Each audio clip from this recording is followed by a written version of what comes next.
Kumezuka maswali mengi sana kwenye mitandao mbalimbali ya kijamii juu ya kifo cha baba yake mzazi na nyota wa klabu ya Simba, Kibu Denis Prosper, mzee Denis Prosper, baada ya picha za msiba kuonekana katika sehemu mbalimbali hasa kwenye mitandao ya kijamii.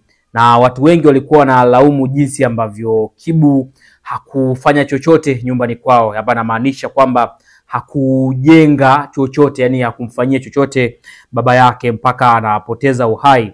Sasa yako mengi ambayo yamezungumzwa, lakini ambacho natakiwa ni kujuze ni kuhusiana na kwa nini Kibu Denis Prosper hakuwajengea wazazi wake nyumba ama hakufanya chochote ambacho kitaonesha ukubwa wake, kwa sababu yeye ni kati ya wale nyota wakubwa ambao wanaichezea klabu ya Simba na ni kati ya nyota ambao ni wazawa ambao wanawalipwa pesa nyingi ndani ya klabu ya Simba. Lakini baba yake alionekana anaishi nyumba ambayo ilikuwa ni nyumba ya nyasi, lakini pia ni nyumba ya udongo. Sasa watu wakazungumza mengi, ambacho natakiwa ni kujuze leo hii ni kwa nini Kibu hajajenga kwao.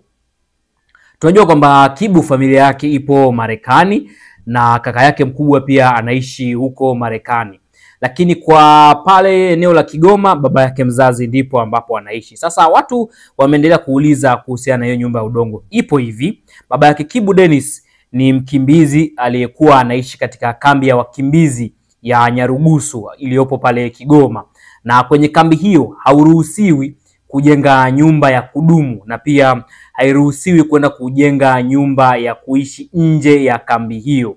Maana kuwa kama wewe ushahesabiwa ni mkimbizi, utatakiwa kuishi pale pale na hautakiwi kujenga nyumba nyingine. Lakini pia ukiwa pale pale katika eneo la wakimbizi ile la Nyarugusu, aina ya nyumba ambazo unaweza kujenga ni nyumba za kawaida ambazo zinakubalika na nyumba ambazo ni za muda, yani contemporary shelters, ambazo huwa mara nyingi zitakuwa ni rahisi kuvunjwa au kuondolewa pale ambapo kambi itafungwa au wale wakazi wa lile eneo kurejeshwa katika nchi zao ambazo wanatoka. Sasa nyumba ambazo zinakubalika katika ile kambi ya wakimbizi ya Nyarugusu ni nyumba ambazo zilizojengwa kwa udongo na fito, zikiwa na paa la nyasi ama mabati, lakini pia ukiweka mabati ya plastiki freshi. Lakini pia nyumba hizo kabla ya ujenzi zitakuja kukaguliwa na shirika la wakimbizi duniani, yani UNHCR.